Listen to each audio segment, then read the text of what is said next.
اللہم صلی علی محمد وعلی آل محمد کما صلیت علی ابراہیم وعلی آل ابراہیم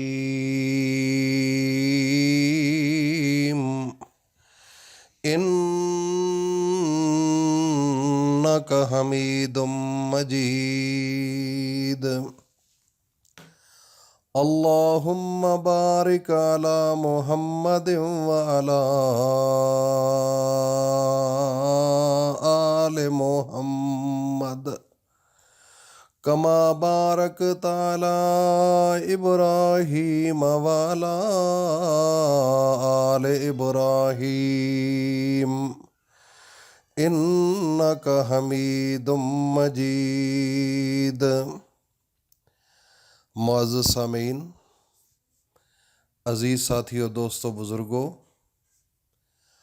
اللہ رب العزت کا لاکھ بار شکر ہے کہ جس ذات غنی نے ماہ شعبان دوبارہ ہماری زندگی میں ہمیں دیا، تو میرے آخری نبی حضرت محمد مصطفیٰ فرماتے ہیں صلی اللہ علیہ وسلم کہ شعبان میرا مہینہ ہے اور رمضان اللہ کا مہینہ ہے، تو اس میں شب برات بھی ہے۔ شب برات، اس کی تفصیل جانیے۔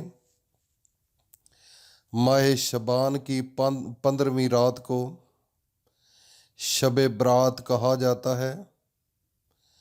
شب کے معنی رات اور برات کے معنی بری ہونا اور قطع تعلق کرنے کے ہیں، چونکہ اس رات مسلمان توبہ کر کے گناہوں سے قطع تعلق کرتے ہیں اور اللہ تعالیٰ کی رحمت سے بے شمار مسلمان جہنم سے نجات پاتے ہیں۔ اس لیے اس رات کو شب برات کہتے ہیں۔ شب برات عام لفظوں میں کہا جاتا ہے، لیکن اصل میں جو لفظ صحیح ہے وہ ہے برات، شب برات۔ اس رات کو لیلۃ المبارکہ یعنی کہ برکت والی رات، لیلۃ الصق یعنی تقسیم امور کی رات، لیلۃ الرحمہ رحمت نازل ہونے والی رات بھی کہا جاتا ہے۔ جلیل القدر تابعی حضرت عطا بن یسار رضی اللہ تعالیٰ عنہ فرماتے ہیں، لیلۃ القدر کے بعد شعبان کی 15ویں شب سے افضل کوئی رات نہیں۔ لطائف المعارف صفحہ 145 پر درج ہے۔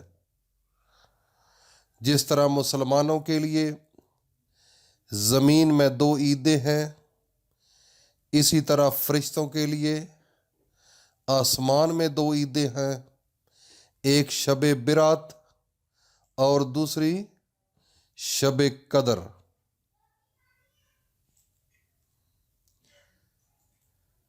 جس طرح مومنوں کی عیدیں عید الفطر اور عید الاضحیٰ ہے، فرشتوں کی عیدیں رات کو اس لیے ہیں کہ وہ رات کو سوتے نہیں جبکہ آدمی سوتے ہیں، اس لیے ان کی عیدیں دن کو ہیں۔ یہ ہے حنیت الطالبین میں اور صفحہ ہے 449۔ تقسیم امور کی رات، اللہ رب العزت فرماتے ہیں، قسم ہے اس روشن کتاب کی، بے شک ہم نے اسے برکت والی رات میں اتارا، بے شک ہم ڈر سنانے والے ہیں۔ اس میں بانٹ دیا جاتا ہے ہر حکمت والا کام۔ یہ ہے قرآن مجید کی سورہ دخان اس میں یہ اس کا جو میں نے آپ کو ابھی ترجمہ کر کے بتایا ہے وہ ہے: قسم ہے اس روشن کتاب کی. دوبارہ سماعت فرمائیں. قسم ہے اس روشن کتاب کی، بے شک ہم نے اسے برکت والی رات میں اتارا، بے شک ہم ڈر سنانے والے ہیں، اس میں بانٹ دیا جاتا ہے ہر حکمت والا کام. اس رات سے مراد شب قدر یا شب برات ہے.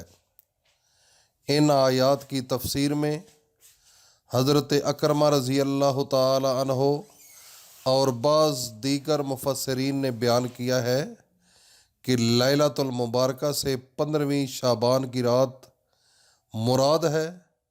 اس رات میں زندہ رہنے والے، فوت ہونے والے اور حج کرنے والے سب کے ناموں کی فہرست تیار کی جاتی ہے، جس کی تکمیل میں ذرا بھی کمی پیشی نہیں ہوتی. اس روایت کو ابن جریر، ابن منظر اور ابن ابی حاتم نے بھی لکھا ہے. اکثر علماء کی رائے یہ ہے کہ مذکورہ فہرست کی تیاری کا کام لیلۃ القدر میں مکمل ہوتا ہے، اگرچہ اس کی ابتدا 15ویں شعبان کی شب سے ہوتی ہے. تو یہ علامہ قرطبی مالکی رحمۃ اللہ علیہ فرماتے ہیں کہ ایک قول یہ بھی ہے کہ ان امور کے لوح محفوظ سے نقل کرنے کا آغاز ہوتا ہے اور اختتام لیلۃ القدر میں. علامہ قرطبی مالکی رحمۃ اللہ علیہ فرماتے ہیں کہ ایک قول یہ بھی ہے کہ ان امور کے لوح محفوظ سے نقل کرنے کا آغاز شب برات سے ہوتا ہے اور اختتام بھی لیلۃ القدر میں ہوتا ہے. تو یہ تھی آج کی شب برات کے حوالے سے گفتگو. تو اس کو غور سے سنیے، اپنے دوستوں میں شیئر بھی کیجیے تاکہ ان کو بھی انفارمیشن ہو کہ شب برات کیا ہے، اس کی فضیلت کیا ہے، اس کا درجہ کیا ہے، اور اس کا نالج ہونا بھی ایز اے مسلمان ہونے کے ناطے یہ ضروری ہے. اللہ پاک ہم سب کا حامی و ناصر ہو اور اللہ پاک ہم کو اس پر عمل کی توفیق عطا فرمائے. وآخر دعوانا ان الحمد للہ رب العالمین.